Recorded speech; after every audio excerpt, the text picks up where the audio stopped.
dia kasih masuk ayat Alkitab tuh, misalnya kalau kita dicobai disuruh bikin sesuatu yang melanggar peraturan lah toh, sudah pasti kita tidak mau langgar itu. Terus misalnya itu dia kasih masuk ayat Alkitab begini begitu nih, ada tertulis kayak begini. Kita tidak boleh gampang terkecoh kayak ini dia kasih masuk ayat Alkitab berarti ini bisa dilakukan. Tidak bisa kita terkecoh dengan itu. Kita cuman harus ikuti apa yang Tuhan arahannya Tuhan pada saat menghadapi hal-hal tersebut.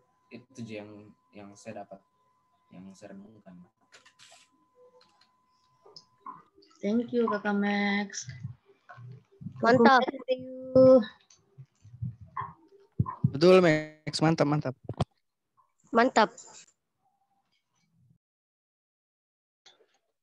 Kalau dari saya, dari yang disuruh di pencobaan dari gurun itu, Matius pasal 4 ayat 1 sampai 11. Renungannya itu dari di sini itu iblis mencoba Tuhan, dan di situ pun Tuhan sudah selesai berpuasa 40 hari 40 malam.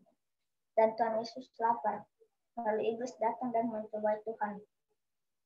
Dan iblis berkata kepada Yesus, "Kalau kau anak Allah, cobalah ubah batu itu menjadi roti."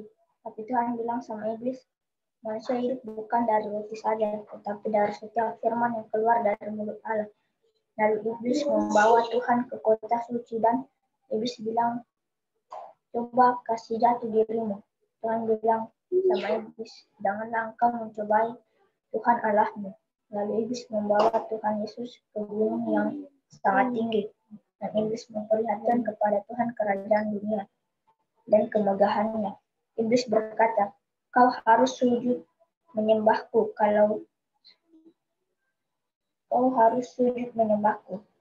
maka semua itu akan kuberikan kepadamu." Dan Tuhan Yesus berkata, "Tengahlah iblis, sebab ada tertulis, engkau harus menyembah Tuhan Allahmu. Hanya kepada Dia sajalah engkau berbakti." Lalu iblis itu pergi. Itu saja. Mantap. Ke Matthew terakhir dari Kakak Nadine.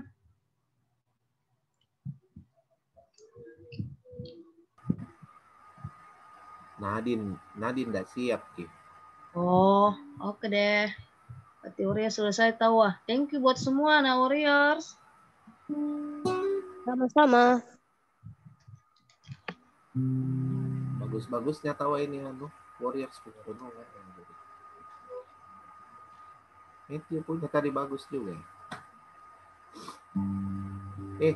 Kalian kalau renungan begitu toh, kirim kalian punya renungan di grup supaya ada dokumentasinya.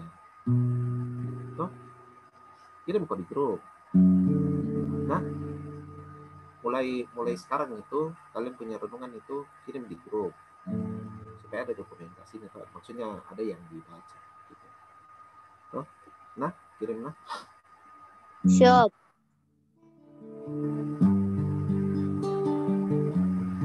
Oke, lagu apa ini?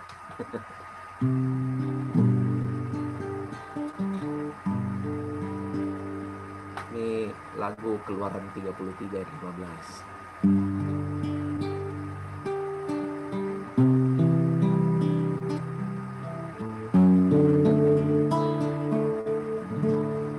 Bila engkau tak bersamaku, tak mau berjalan, ku perlu Tuhan, pimpin langkahku dengan kasih karun setiamu. Pimpin langkahku setiap waktu, berjalan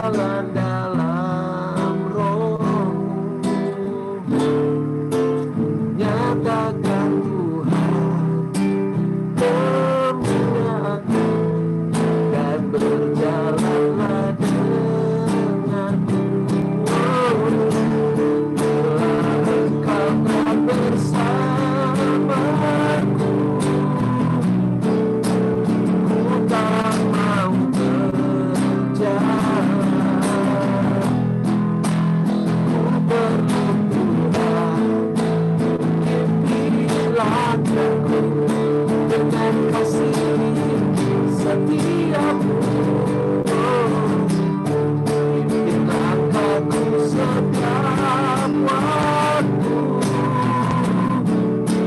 berjalan dalam roh, katakan Tuhan kemuliaan-Mu, dan berjalanlah denganmu. Oh, bila Engkau akan bersamaku, ku tak mau berjalan. Ku perlu Tuhan, pimpin langkahku dengan kasih karunia. Pimpin langkahku setiap waktu, berjalan dalam roh-Mu. Nyatakan Tuhan kemuliaan-Mu, dan berjalanlah denganku. Bila Engkau tak bersamaku,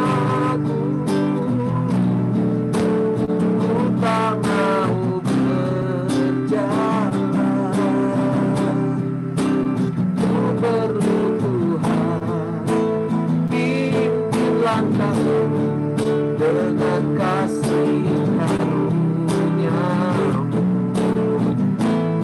Pimpin langkahku setiap waktu,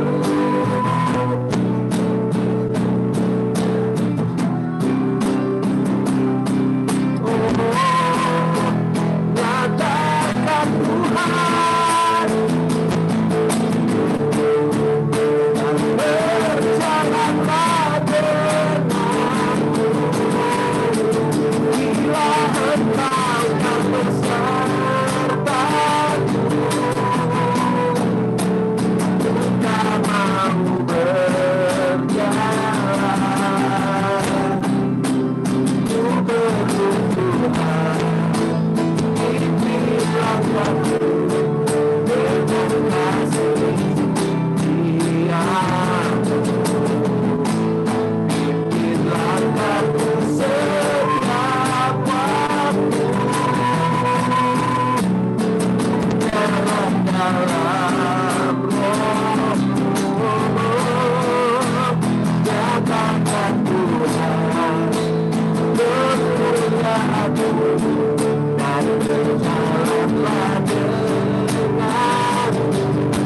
kemuliaan-Mu, dan berjalanlah denganku.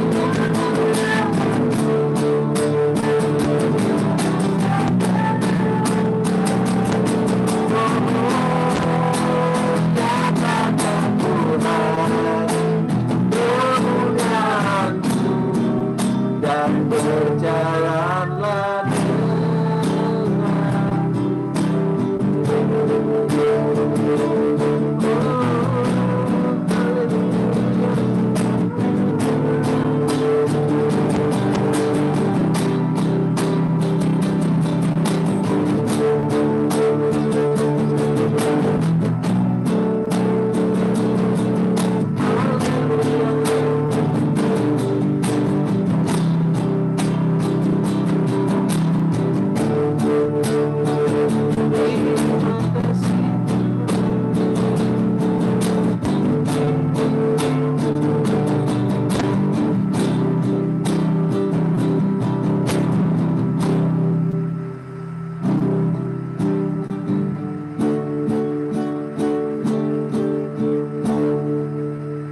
dan ku berlari padamu, pada firman-Mu.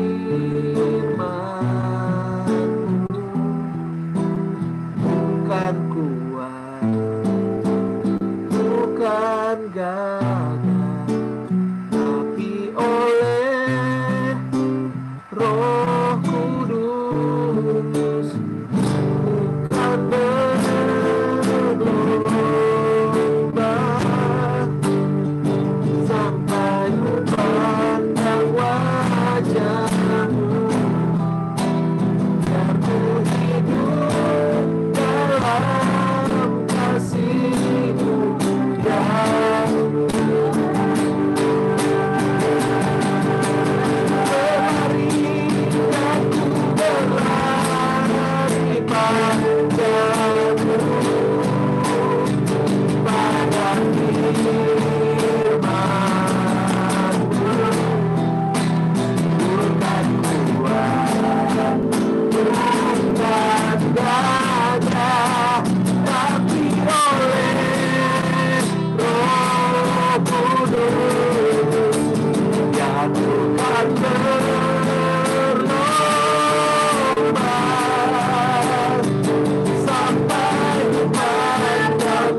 nama Tuhan Yesus, bicara bagi kami, Tuhan. Bicara bagi kami. Singkirkan semua penghalang-penghalang Tuhan yang membuat kebenaran firman-Mu tidak mendarat dalam kehidupan kami. Tolong kami, Tuhan. Kami tahu memang ini adalah masa di mana kita masuk dalam masa pengertian. Tapi tolong kami ya Tuhan, supaya kami memilih.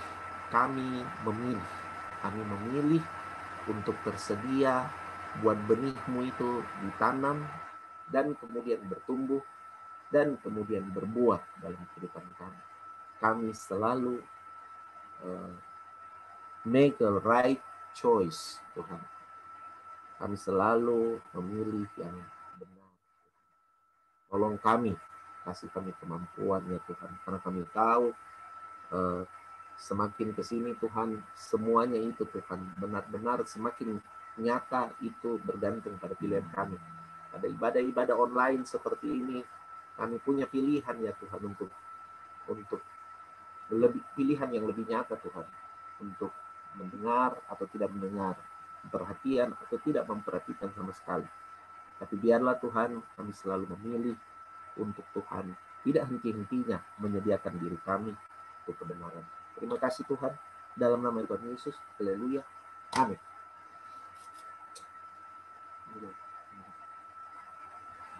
Shalom saudara-saudara. Jadi firman Tuhan di awal tahun baru ini sengaja saya sodorkan judul langkah awal. Langkah awal.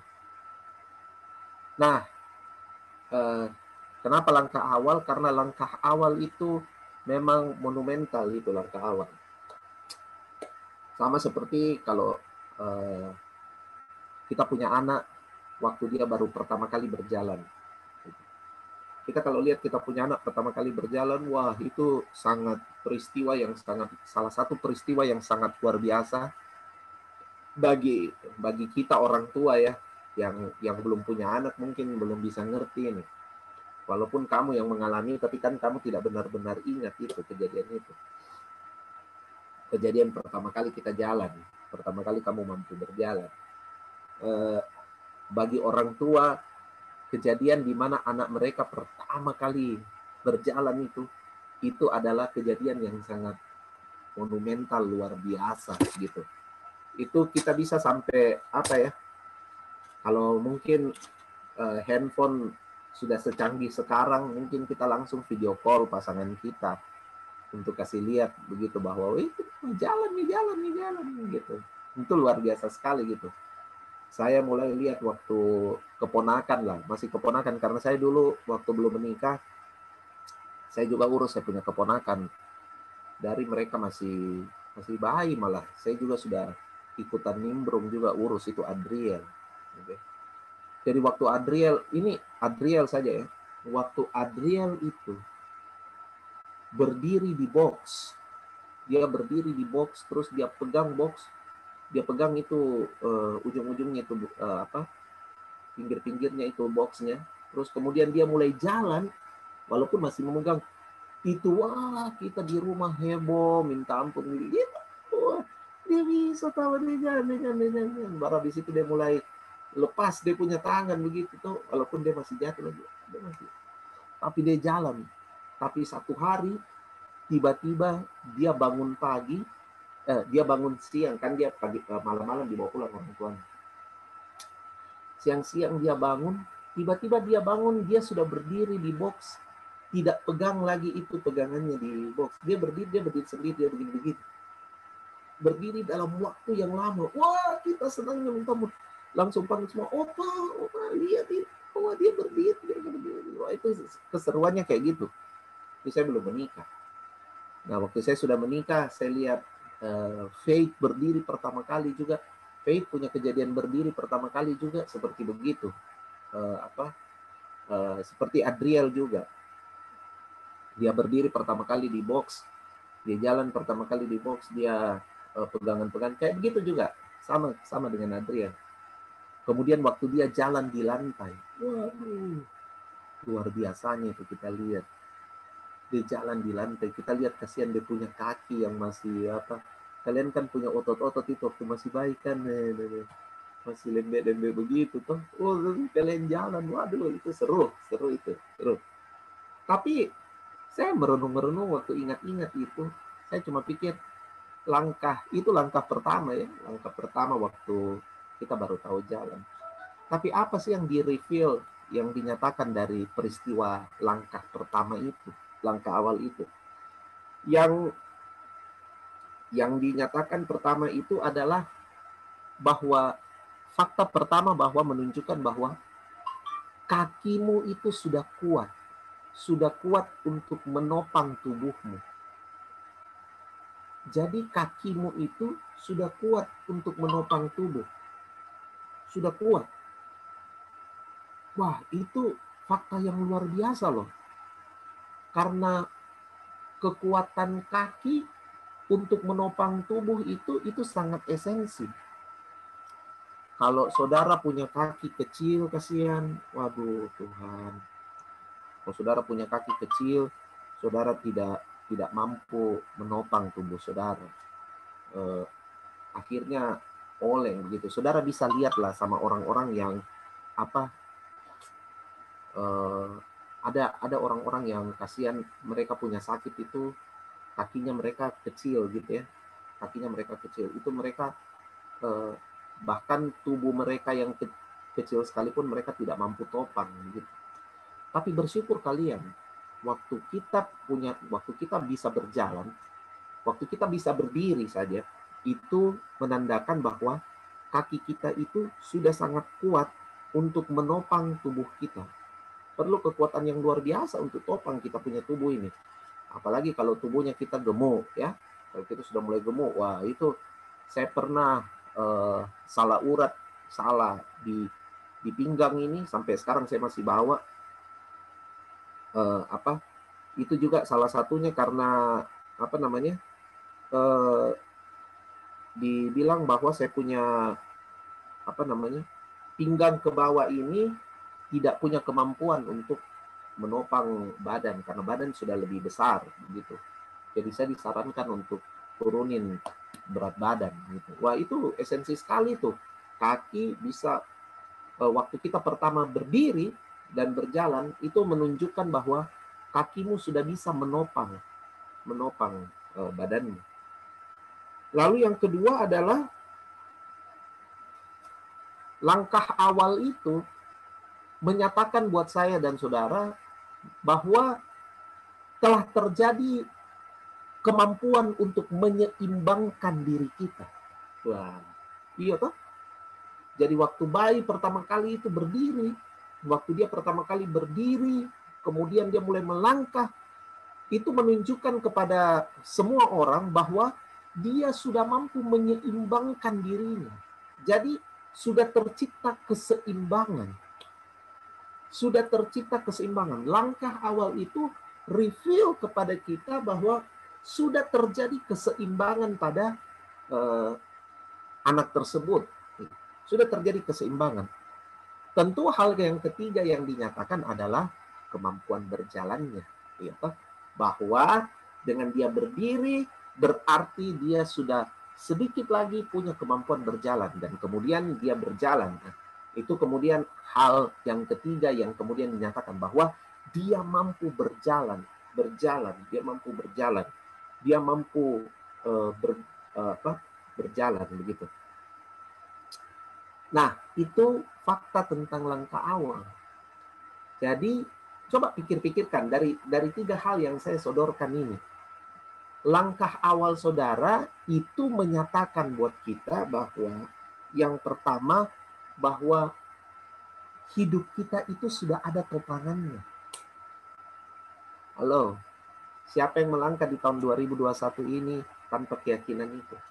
Langkah awal kita harusnya dimulai dengan keyakinan bahwa hidup kita ini sudah ditopang dengan baik.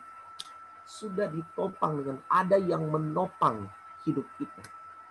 Dan yang kedua, bahwa hidup ini, langkah awal kita ini adalah sebuah kenyataan, sebuah pernyataan bahwa kita telah berjalan dalam keseimbangan.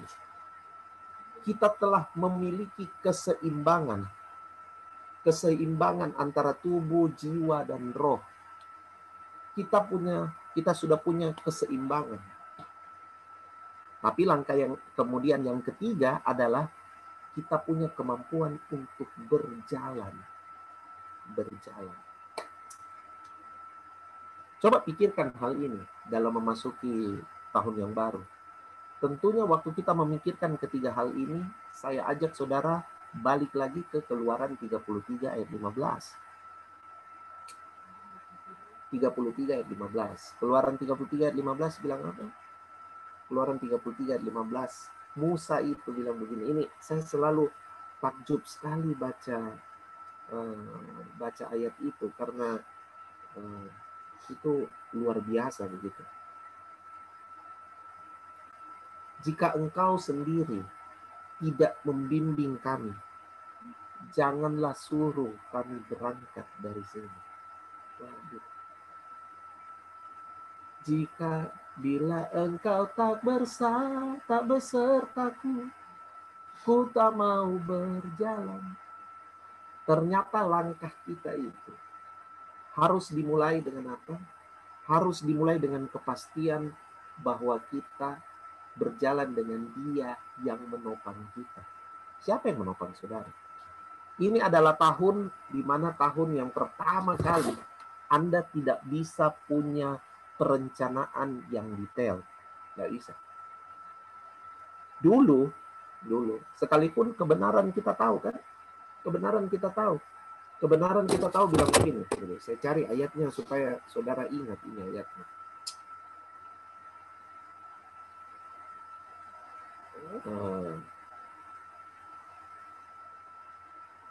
Tunggu ya, saya cari. Saya tiba-tiba ingat ini ayat.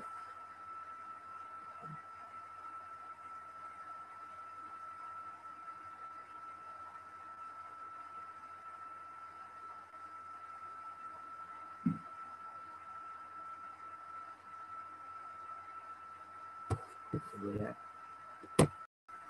Saya lupa itu ada di, kalau saudara ada yang ingat di mana?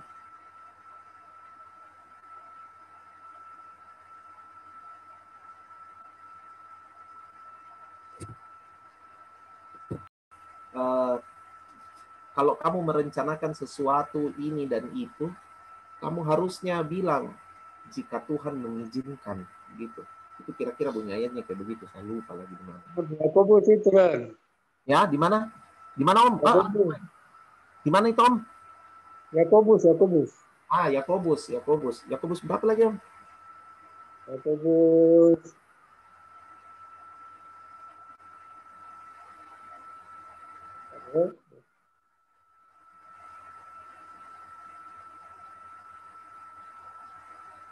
Yakobus 4, Papi. Ya. Yakobus 4 di. Ya.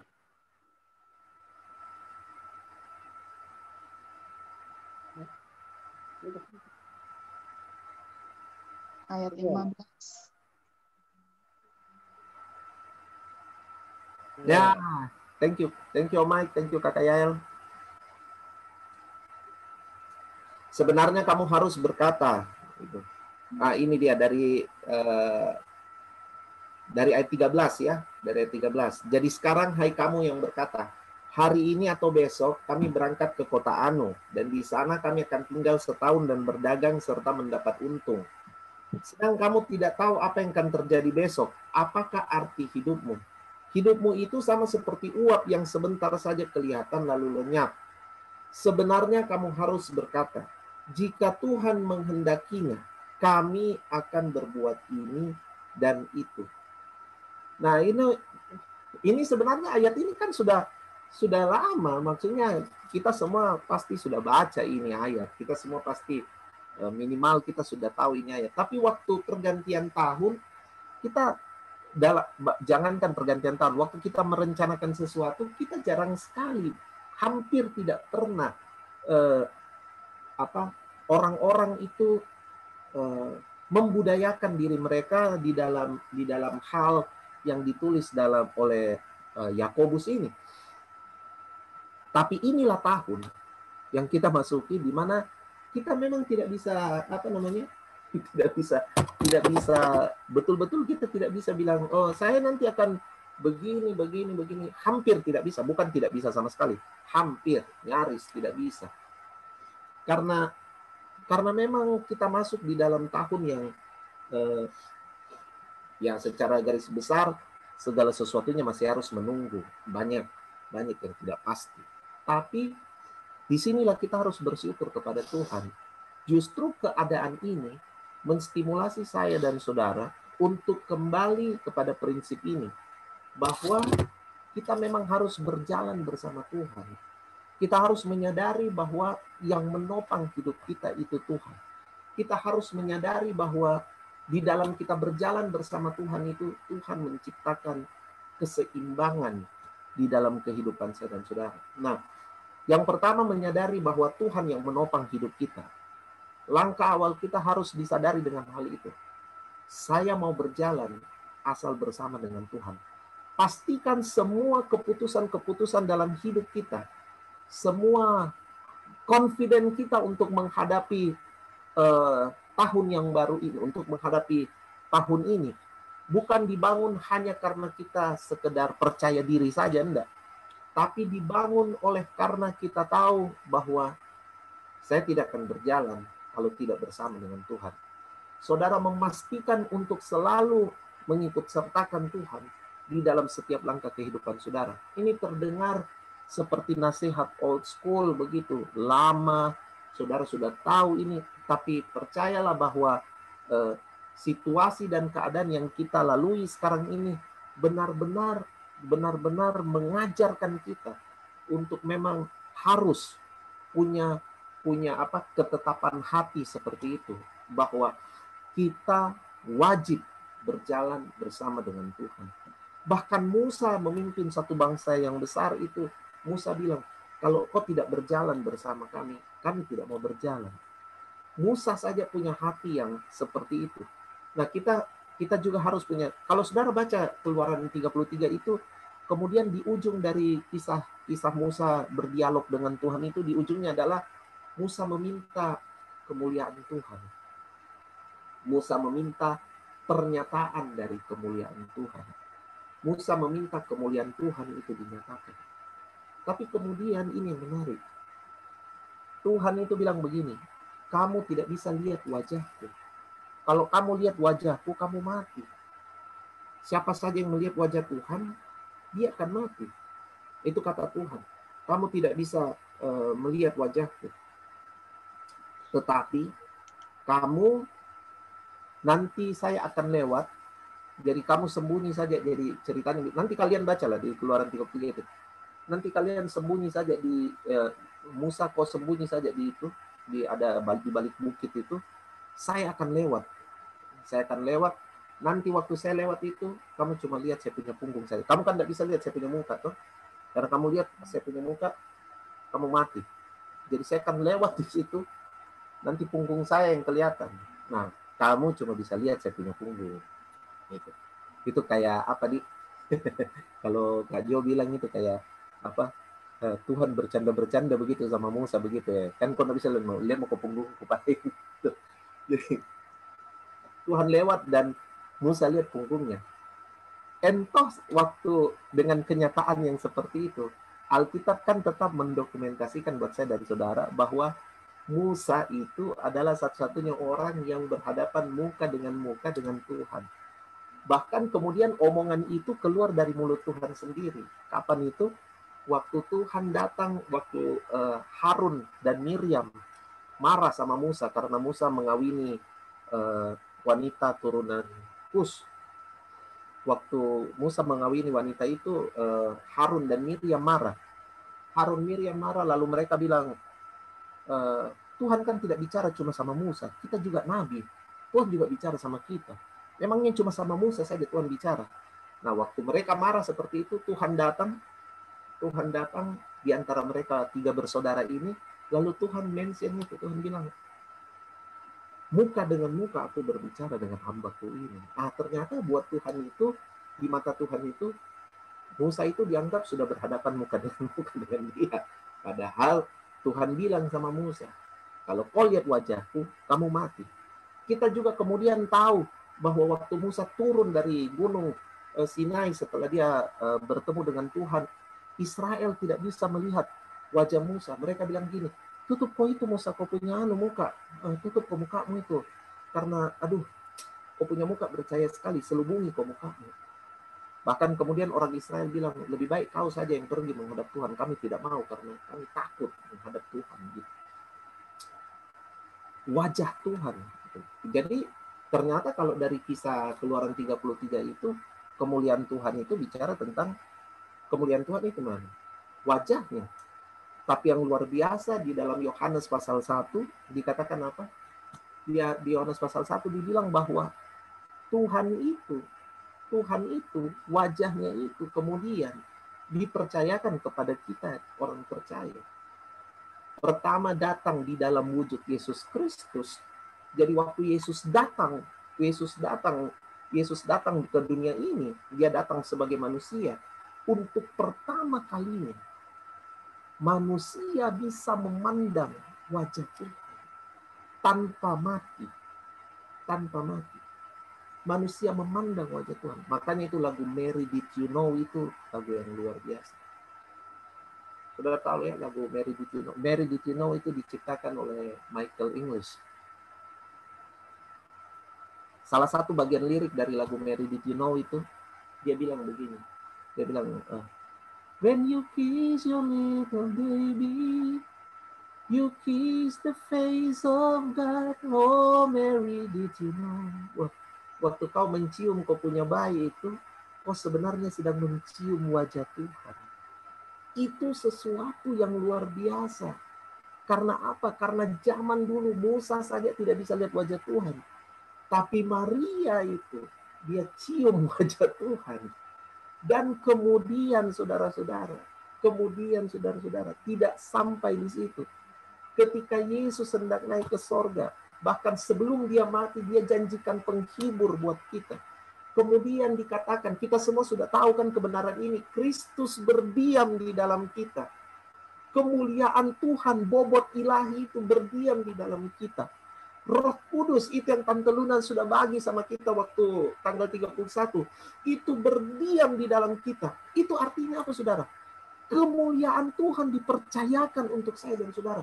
Daud sebelumnya di Mazmur pasal 8 itu sudah dalam penguasaan roh, Daud sudah berkata, apakah manusia sehingga engkau mengindahkannya? Tetapi engkau mengaruniakan manusia dengan apa? Kemuliaan. Itu kata yang untuk di zaman Daud, waktu Daud berkata itu adalah sebuah zaman yang mustahil sekali untuk bisa bilang seperti itu. Karena apa? Karena tidak mungkin Tuhan berdiam dalam manusia. Tapi Daud memandang ke depan. Dan kita sekarang yang mengalami hal tersebut. Bahwa kemuliaan Tuhan itu berdiam. Rohnya berdiam dalam saya. Dalam arti begini. Sekarang kalau orang mau pandang wajah Tuhan. Orang melihat wajah saya dan saudara. Orang sudah memandang wajah Tuhan. Karena kita adalah serupa dan segambar Tuhan. Kembali kepada pertanyaan Tuhan Yesus waktu dia angkat koin itu. Waktu dia, koin siapa? Ini gambar siapa? Saudara tahu kisah itu sebenarnya luar biasa. Waktu orang mencobai dia bilang, apakah kita harus bayar pajak kepada kaisar? Lalu Tuhan Yesus bilang ini, angkat itu koin. Dan dia bilang, gambar siapakah di koin ini? Gambar kaisar. Kasih apa yang menjadi milik kaisar dan kasih apa yang menjadi milik Allah. Dengan kata lain Tuhan Yesus bilang ini, kaisar cuma bisa dapat uangmu, tapi Tuhan itu dapat hidupmu, keseluruhan hidupmu. Karena apa? Karena serupa dan segambarnya kita itu adalah dengan Tuhan. Pada zaman sekarang ini kemuliaan Tuhan yang dulu Musa lihat itu harus mati, sekarang ini kemuliaan Tuhan itu tinggal di dalam saya dan saudara. Wajahnya itu ada pada saya dan saudara. Dia ada berdiam dalam saya dan saudara. Itulah yang harusnya menopang kehidupan kita. Langkah awal kita menopang kehidupan kita. Karena dengan kebenaran ini, maka kemudian itu menciptakan keseimbangan di dalam hidup kita. Tentunya keseimbangan ini harus ditopang dengan pengetahuan yang tepat dan benar. Itulah saya selalu mendorong saudara untuk belajar firman Tuhan. Tahun ini adalah tahun di mana saudara harus mengawali tahun ini dengan sebuah tekad untuk belajar firman Tuhan lebih lagi. Bukan karena saudara berpikir bahwa, oh saya mau jadi pendeta, tidak ada urusannya dengan itu. Tapi kamu akan lihat bahwa pengetahuan yang tepat dan benar itu akan banyak menolong saudara untuk untuk melangkah di dalam kebenaran firman Tuhan. Itu luar biasa. Nah, yang terakhir itu begini. Yang menarik pada waktu kita melangkah itu, kita melangkah kan pakai kaki. Nah, ada kebenaran khusus kan tentang kaki. Kaki itu Efesus pasal, coba kita buka Efesus pasal 6.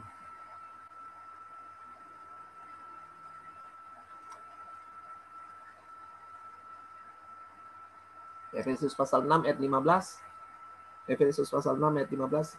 Ini sebenarnya tentang senjata-senjata dalam peperangan rohani. Saya lupa siapa yang singgung peperangan rohani, apakah Om Mike atau Tante Luna. Tapi sebenarnya Tante Luna ya. Saya merasa bahwa memang kita harus masuki tahun ini dengan kesadaran yang kuat terhadap peperangan rohani. Jadi waktu di sharing itu saya langsung dengan keras bilang, ya amin, betul itu. Kita harus punya kesadaran yang kuat untuk memasuki tahun ini dengan kesadaran alam peperangan rohani. Nah, saya hanya ingin mempertegas apa yang Om Mike sudah sampaikan waktu malam tahun baru itu. Ayat 15 dibilang, kakimu berkasutkan kerelaan untuk memberitakan Injil damai sejahtera. Jadi langkah awal saudara itu harus dimasuki dengan sebuah kerelaan. Nah, saya suka ini pakai kata kerelaan. Kerelaan saudara. Makanya saudara tidak akan bertemu di dalam perkumpulan, di dalam pribadi-pribadi pemimpin-pemimpin atau komunitas di sini di mana saudara itu dikasih perintah untuk ayo pergi bulan ini kita harus menginjil. Satu orang bawa berapa jiwa? Tidak ada yang begitu. Karena ternyata untuk menginjil itu diberitahu bahwa kita harus berkasutkan kerelaan. Harus rela. Ternyata pemberitaan Injil itu harus dimulai dengan kerelaan. Saya ingat sekali dulu waktu saya masih ada dalam sebuah yayasan misi. Memang kita punya target itu adalah setiap hari kita dikasih tahu bahwa kita harus pergi menginjil, begitu. Tapi saking kita terbiasanya begitu ya, maksudnya itu kayak jadi program begitu ya. Jadi program, kita kemudian kehilangan hatinya begitu. Karena kita cuma berpikir, kita dikejar target ini. Hari ini kita harus pergi ke sini, hari ini. Kayak begitu. Mungkin bagus kalau pasang-pasang target begitu. Apalagi memang kalau kita memang secara khusus memang pergi ke sebuah tempat untuk menginjil. Tapi apapun cara yang kita pakai untuk menstimulasi terjadinya hal itu, saudara harus ingat bahwa penginjilan yang efektif itu harus dimulai dengan kerelaan. Kalau tidak rela, astaga. Harus rela dulu. Harus rela. Karena begini saudara, memberitakan Injil itu bukan hanya sekedar saudara cuap-cuap, bukan hanya saudara sekedar menciptakan sebuah koneksi, relasi. Tidak. Memberitakan Injil itu adalah kita memasuki sebuah alam peperangan. Kita memasuki sebuah alam peperangan, di mana di dalam alam peperangan itu kita harus bersenjata. Dan yang luar biasa dari semua perlengkapan senjata Allah yang disodorkan oleh Rasul Paulus pada jemaat Efesus ini, pemberitaan Injil itulah yang di-mention oleh Rasul Paulus itu harus dimulai dengan kerelaan. Bayangkan, saudara. Yang lain-lain itu tidak ada kata begitu. Yang lain-lain itu ketopong keselamatan, apalah ini perisai iman. Tapi begitu masuk pemberitaan Injil, Paulus kemudian menaruh kata ini, kerelaan, berkasukan kerelaan untuk memberitakan Injil. Jadi harus rela dulu. Harus rela dulu. Bukankah saudara selama saya selalu mendorong, paling tidak waktu kita masih ketemu offline ya, saya selalu mendorong saudara, sudah bertahun-tahun sebenarnya, saya selalu dorong saudara, untuk apa saja yang kita lakukan di komunitas ini, harus lakukan itu karena mau, bukan karena harus. Walaupun memang ada yang, walaupun itu harus, tapi jangan cuma karena harus, tapi betul-betul yang utama itu saudara melakukannya karena mau. Karena saudara mau. Harus dibajak itu dari dalam. Bayangkan saudara ya, bayangkan kalau saya dengan istri saya itu melalui kehidupan pernikahan kami ini bukan karena mau, tapi karena harus saja. Bayangkan saudara, betapa nerakanya itu kehidupan pernikahan kami. Cuma karena kami berpikir bahwa nggak enak ini, sudah berjanji di hadapan Tuhan dan jemaat bahwa kita harus bayangkan itu kalau padahal memang harus begitu, itu harus itu. Alkitab saja sudah bilang bahwa Tuhan membenci perceraian. Tapi bayangkan kalau kita melewati, kalau saya dan G melewati kehidupan pernikahan saya cuma karena harus. Betapa, wow, Tuhan mau sebuah dimensi yang lebih dalam lagi. Dimensinya itu apa? Kerelaan, saudara. Rela. Harus rela. Memberitakan Injil itu harus rela. Saya mengerti sekali kenapa Paulus kemudian memakai kata ini. Gitu. Karena memang kita jarang rela untuk hal yang berguna. Kita selalu rela untuk hal yang tidak berguna. Tuh. Bukan yang tidak berguna. Saya tidak mau bilang tidak berguna sama sekali. Tapi ya yang kegunaannya itu sebenarnya tidak terlalu banyak. Begitu. Misalnya begini. Anak-anak muda sekarang ini rela tidur sampai jam 3 subuh. Hanya karena main game online. Itu rela loh. Saudara tidak bisa, kalian tidak bisa bilang bahwa Om dan Cese terpaksa sekali itu sebenarnya. Tidak ada itu main game terpaksa. Tidak ada. Nah. Semua itu main game itu dilakukan dengan rela. Lakukan dengan rela. Semua rela. Rela aku rela. Oh rela.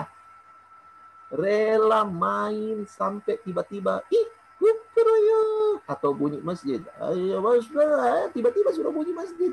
Tiba-tiba, bunyi masjid. Astaga, jam 4 subuh nih, tapi masih rela. Coba lihat itu anak-anak muda sekarang ya. Anak-anak muda sekarang itu banyak sekali tuh bawa-bawa matanya itu hitam-hitam. Bukan karena sok-sok gotik begitu, bukan. Bukan karena sok-sok jadi anak gotik, bukan. Tapi memang korban tidur lama semua. Oh, macam-macam.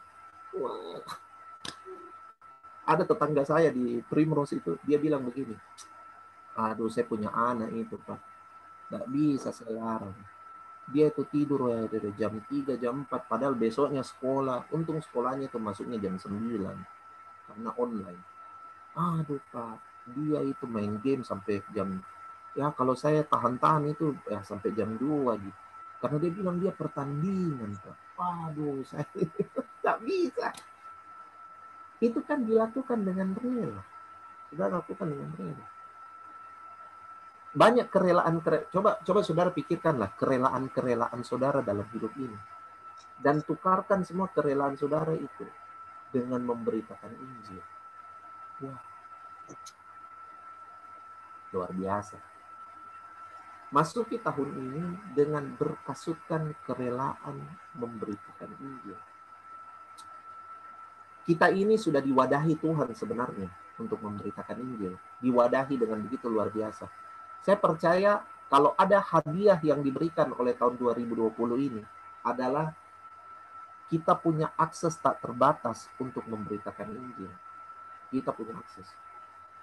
Beberapa bulan lalu saya buka ada orang survei-survei tentang YouTube begitu, dan waktu itu ya, tapi saya tidak tahu kalau sampai sekarang, tapi waktu itu paling tidak di awal pandemi, YouTube itu betul-betul penuh dengan firman Tuhan, penuh dengan kegiatan gereja, dengan ini, pokoknya penuh firman Tuhan.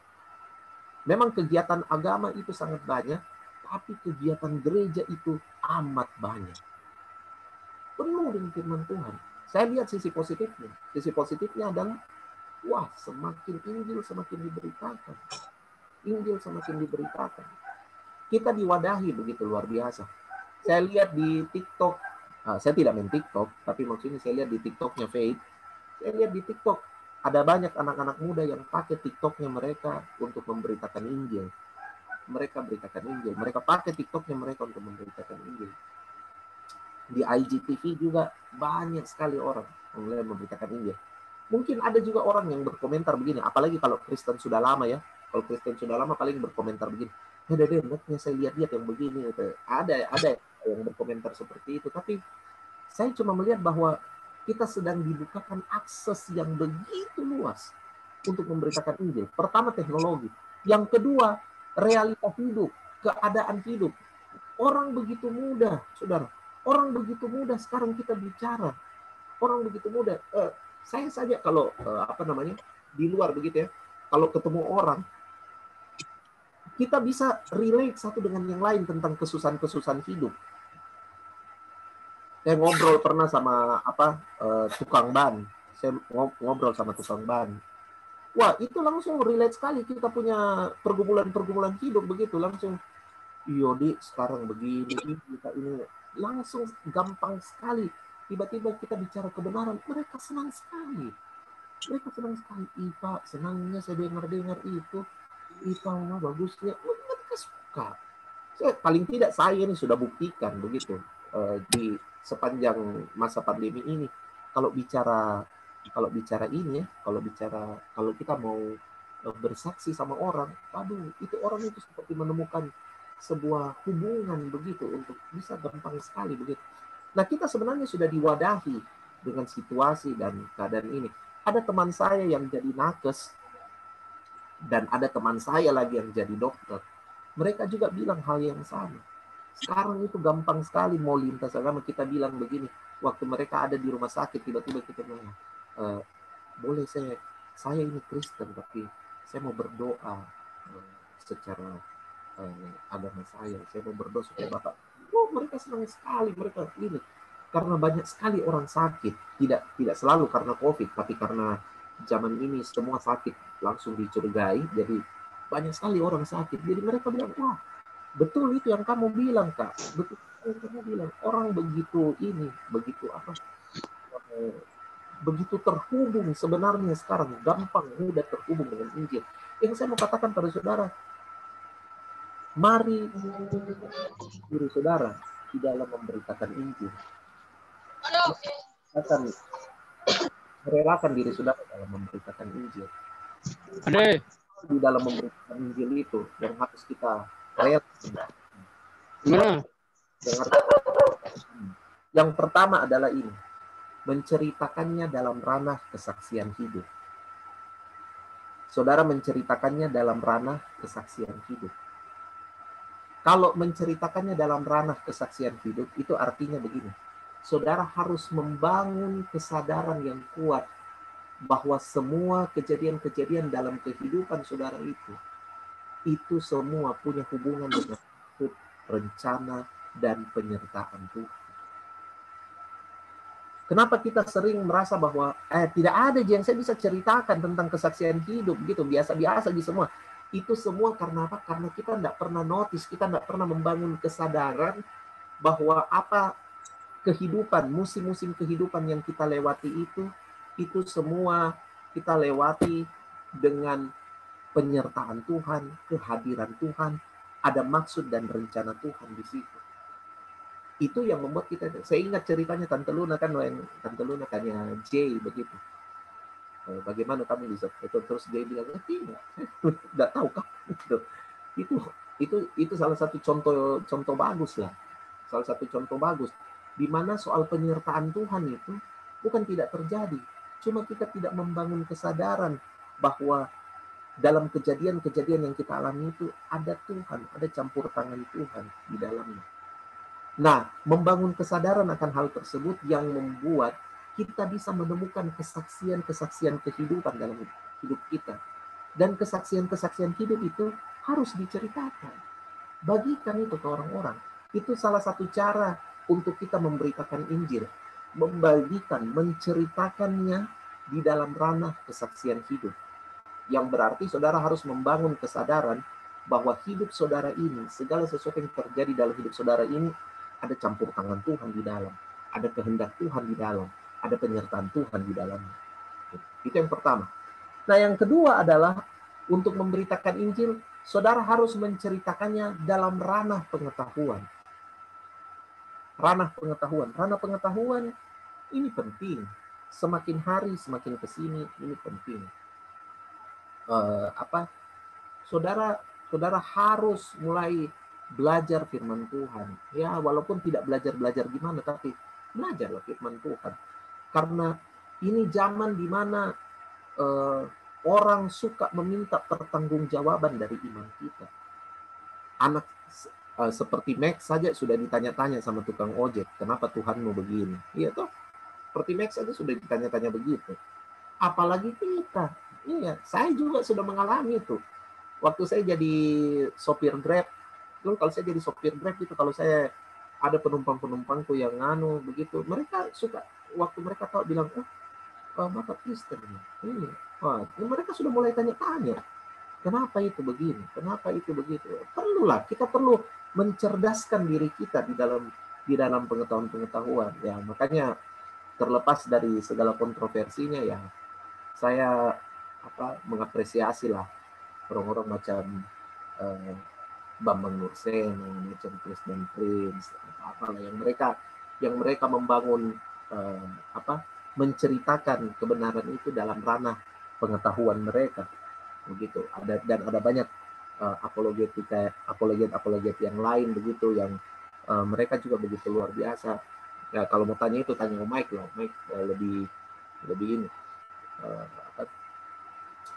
banyak yang menceritakan kebenaran itu dalam ranah pengetahuan. Penting, saudara, penting belajar itu. Nah, yang ketiga ini yang ketiga. Menceritakan firman Tuhan, menceritakan Injil itu dalam ranah pewahyuan atau revelasi. Nah, kalau bicara pewahyuan ini, itu bicara dimensi yang dalam. Saudara punya hubungan dengan Tuhan dalam dimensi yang dalam. Saudara, saya mendorong saudara untuk perlengkapi diri saudara, bekali diri saudara dengan hubungan yang intim dengan Tuhan. Masuklah dalam hubungan, dalam dimensi yang dalam dengan Tuhan. Saya bahkan mendorong saudara yang mungkin saya bahkan mendorong saudara untuk kalau bisa dalam tahun ini mulai membiasakan untuk ambil doa puasa. Terserah ya saudara, mau puasa Daniel kah, puasa Nebukadnezar. Aduh, saya jadi ingat Pak Tijo. Terserah lah, tapi maksudnya begini, saya mendorong sungguh-sungguh saudara, I urge you, saya mendorong sungguh-sungguh saudara untuk masuk dalam dimensi yang dalam, di dalam hubungan kita dengan Tuhan. Karena saya yakin sekali bahwa keran revelasi itu sedang dicurahkan Tuhan begitu luar biasa. Mengingat kejadian Natal, di mana pewahyuan Tuhan itu justru muncul pada orang-orang biasa, ya kan? Berita tentang kedatangan Kristus itu justru muncul pada dipercayakan pada orang-orang biasa, dipercayakan kepada Maria, dipercayakan pada Yusuf, dipercayakan pada gembala-gembala, dipercayakan pada orang Majus, sama sekali tidak dipercayakan sama sekali tidak dipercayakan pada kayak orang-orang pintar, imam-imam, tidak, orang-orang sederhana. Makanya saya dorong saudara untuk punya ketersediaan, menyediakan diri saudara untuk masuk dalam dimensi yang dalam, di dalam hubungan kita dengan Tuhan. Bangun hubungan saudara dengan Tuhan. Saya mendorong saudara untuk, kalau saudara mau, saya bisa bagi rekaman yang Tante Luna sharing waktu malam tahun baru itu, bagaimana kita membangun kita punya manusia roh itu. Saudara lakukan itu. Saya dorong saudara dengan sungguh-sungguh untuk serius membangun itu, karena saya yakin dan percaya begini, bahwa keran revelasi Tuhan itu sekarang sedang dibuka begitu kencang oleh Tuhan. Nah, banyak orang menerima pewahyuan, menerima revelasi dari Tuhan. Jadi beda saudara, waktu kita menceritakan kebenaran itu di dalam revelasi, itu sama seperti kejadian bagaimana Tuhan Yesus ketemu wanita di Samaria kan? Bagaimana Tuhan Yesus ketemu wanita di Samaria? Bagaimana dia memulai percakapan? Itu tingkat pewahyuan itu. Waktu dia kemudian bilang, panggil suamimu. Wah, dari situ terbentuk cerita. Padahal wanita Samaria ini waktu bercakap-cakap dengan Tuhan Yesus, dia bangun tembok. Dia bangun tembok begitu luar biasa. Dan salah satu tembok yang dibangun adalah kau orang Yahudi. Kamu minta apa? Air sama kita orang Samaria, begitu. Wah, itu kemudian memperdebatkan tentang kita orang Samaria ada tempat penyembahan sendiri, kamu orang Yahudi bilang ada tempat penyembahan. Wah, itu sampai seperti itu dia membangun tembok. Tapi karena revelasi, wah, itu kemudian ada hikmat marifat bekerja, tiba-tiba runtuh juga temboknya wanita Samaria. Saya juga mengalami hal-hal seperti itu. Saya ingat pernah saya ngobrol sama orang waktu saya masih jadi supir Grab lagi nih. Saya ngobrol sama orang itu, kemudian tiba-tiba pewahyuan Tuhan bekerja begitu. Tiba-tiba saya lupa, saya mention sesuatu sama itu orang, dan tiba-tiba dia terbuka begitu. Oh iya, ini saya ingat. Ini penumpang saya dapat di UNEM, anak mahasiswa. Saya dapat bukan di UNEM, sorry, di Atmajaya. Saya mau antar dia di dekat UNEM, gitu. Perempuan, anak mahasiswa dari Toraja dia. Sudah. Jadi sama saya di mobilku. Terus cerita biasa. Tiba-tiba saya bilang begini sama dia. Saya bilang apa sama dia?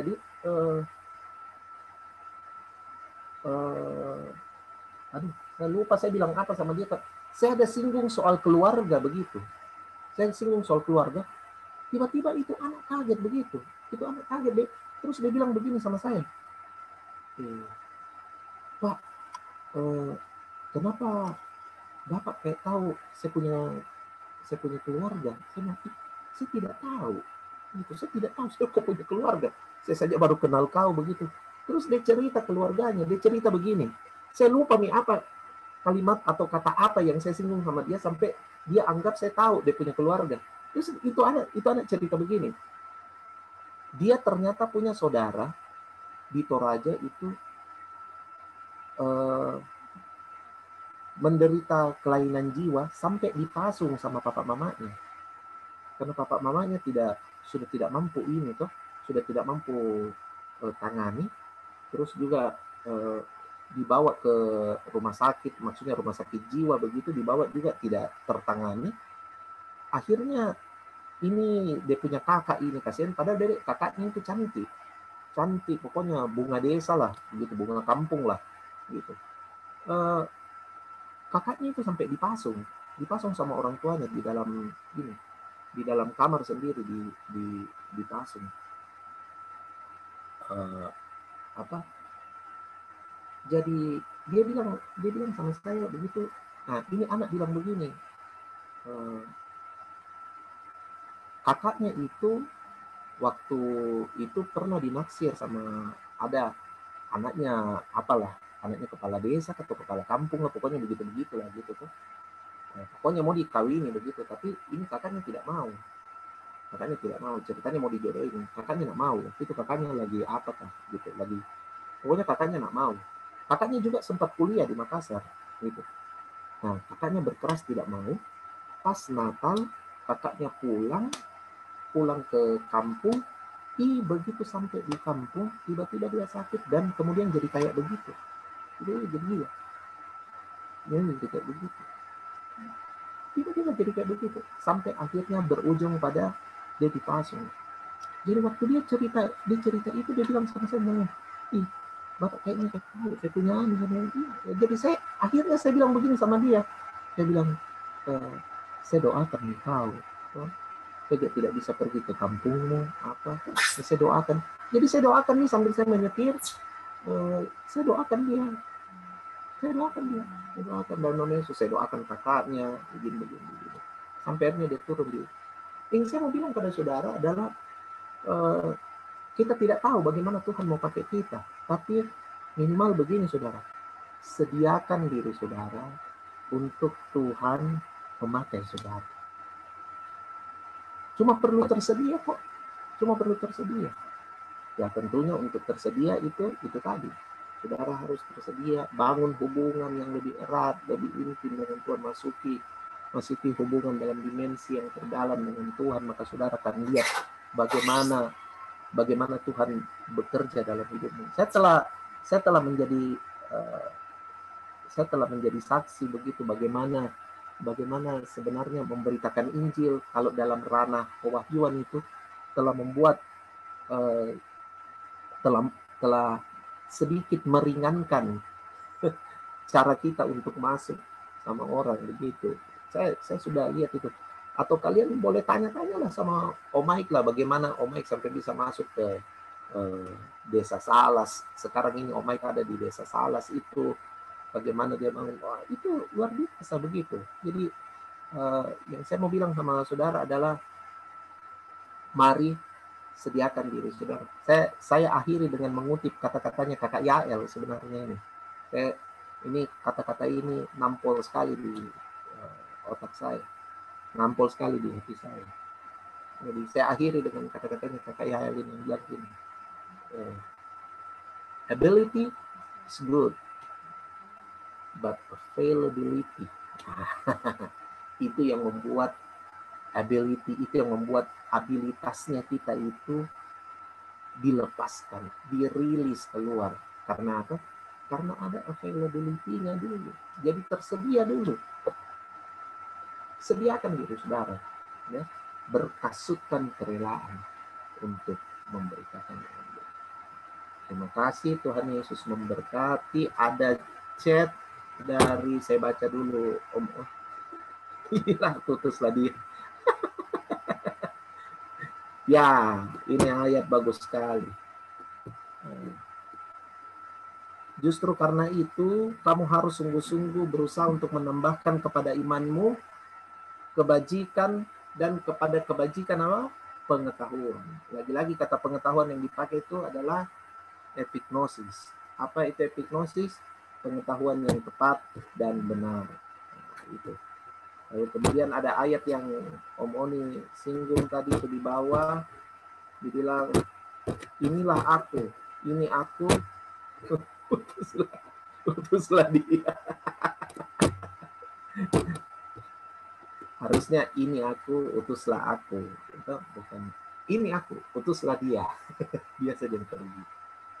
Baik saudara, siapkan perjamuan kudus saudara. Kita akan makan, kita akan bersekutu dengan tubuh dan darah Yesus.